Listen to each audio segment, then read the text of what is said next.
Dans nos entretiens, on n'a pas peur d'aller dans les sujets un peu hardcore, un peu durs, mais réels aussi, hein. Alors, cette fois-ci, on va parler de pourquoi tomber amoureux. En plus, ça va bien avec l'énergie du printemps. Avant d'entrer dans des considérations sentimentales, juste en termes de mouvement, c'est intéressant qu'on parle de tomber. Et on parle en anglais aussi, fall in love, etc.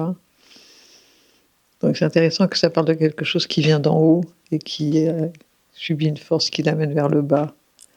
Et ça me fait penser à cette perspective dans laquelle l'incarnation, c'est vraiment passer d'un plan subtil et intangible, immatériel, à quelque chose qui a une densité, qui est physique, qui est sur la terre, qui est dans le corps.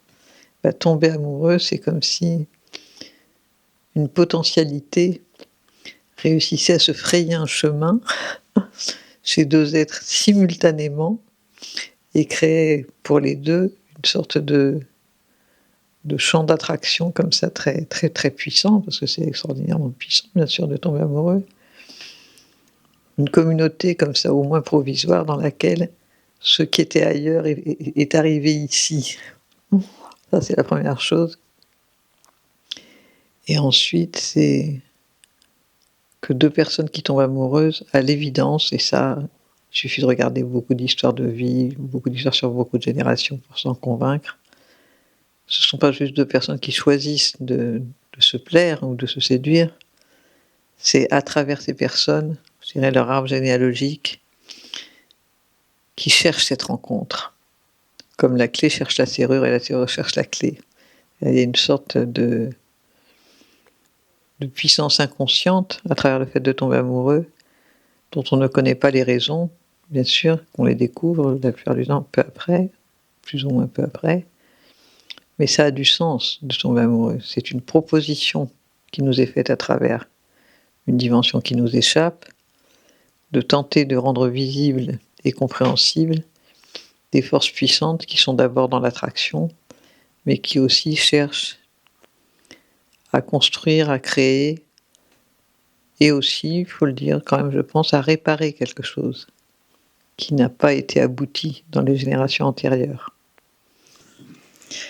Ouais, ça me fait vraiment penser à un début par exemple, de film ou d'histoire où peut-être celui ou celle qui lit aurait comme ça le contexte qui précède et puis qui observe comment est-ce que les deux protagonistes vont se saisir ou non de la proposition qu'il leur est faite.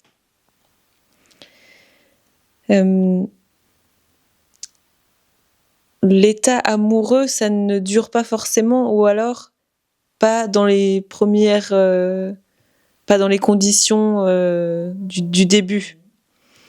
Alors, qu'est-ce qu'on fait après être tombé amoureux ? On assume que c'est pas tous les jours Noël, qu'on n'a pas tous les jours des cadeaux, qu'on doit se mettre au travail et que cette invitation, finalement, cette proposition initiale de ce qui est venu à nous dans ce mouvement un peu de chute volontaire comme ça jusqu'à nous, c'est comme une graine qu'on a accueillie, qui a commencé peut-être à germer et qu'on doit maintenant travailler en conscience pour faire ce qui était en amont de ça. C'est-à-dire qu'en amont de ce désir de tomber amoureux, ce n'est pas le plaisir, le but. C'est la transformation de soi avec l'autre, pas de l'autre. Et de cultiver vraiment cet espace entre soi et l'autre comme celui d'un beau lien. Et là, quand on parle de lien, on parle de quelque chose qui éclaire les lignées, qui éclaire les générations précédentes, c'est-à-dire qu'on se reconnaît la responsabilité de transformer ce qui a été inabouti en une œuvre consciente.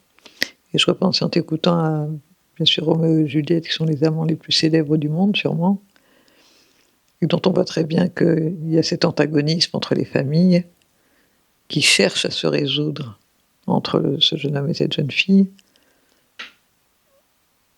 qui est une histoire évidemment tragique, puisque ces jeunes gens restent en quelque sorte à la surface de leur attraction, et que c'est la mort et l'apparence de la mort d'ailleurs qui va les séparer et puis finalement les unir. Et c'est comme déjà une manière en filigrane de dire les morts sont actifs dans cette question de tomber amoureux. Ils ont une demande, il faut la prendre en considération. Sinon, on se fourvoie. On reste à une sorte de niveau presque égoïste de l'amour. Et ça ne tient pas. Ça ne tient jamais sur la durée. Donc on pourrait dire que tomber amoureux et puis ensuite entretenir ce lien, ce n'est pas qu'une affaire de deux personnes. Absolument. Est-ce qu'il y a autre chose que tu aimerais dire ? À ce propos, ça m'a toujours frappé que les mariages peuvent se faire sans les familles, mais jamais sans témoins. C'est-à-dire que c'est comme si on nous disait à travers cette symbolique, là d'où on vient, ça compte, puisqu'on est là bien sûr grâce à ça, mais ce qui compte le plus, c'est ce qu'on va en faire et l'engagement qu'on prend vis-à-vis des autres humains sur la terre et dans la société, d'aboutir ce lien pour, d'une certaine manière, civiliser la vie. Ce n'est pas qu'une affaire de jouissance, ce n'est pas qu'une affaire de loyauté, c'est comment, dans un cercle de mémoire déjà inscrite, on va ramener du nouveau, ramener de la fraîcheur, pouvoir s'émerveiller à des endroits où on était terrifié, transformer la donne. L'amour, c'est une création qui transforme, c'est pas un constat de jouissance. Et dans cette idée de... Comment je pourrais dire ça ? De prendre en compte d'où l'on vient, et puis d'un certain côté, la responsabilité qu'on a de cette grâce qu'on a reçue, de tomber amoureux, me vient l'idée de cette expression de l'amour inconditionnel. Est-ce que tu peux nous éclairer sur cette notion-là aussi, puisqu'on parle maintenant d'amour ? Alors peut-être je ne vais pas faire consensus avec ce que je vais dire. Je n'ai pas le sentiment que l'amour inconditionnel soit ce qui me soit demandé en tant qu'être humain. Moi j'ai l'impression, en tout cas pour moi dans ma vie, dans mon cheminement, que j'ai mis tellement de temps à comprendre et à admettre qu'il fallait des conditions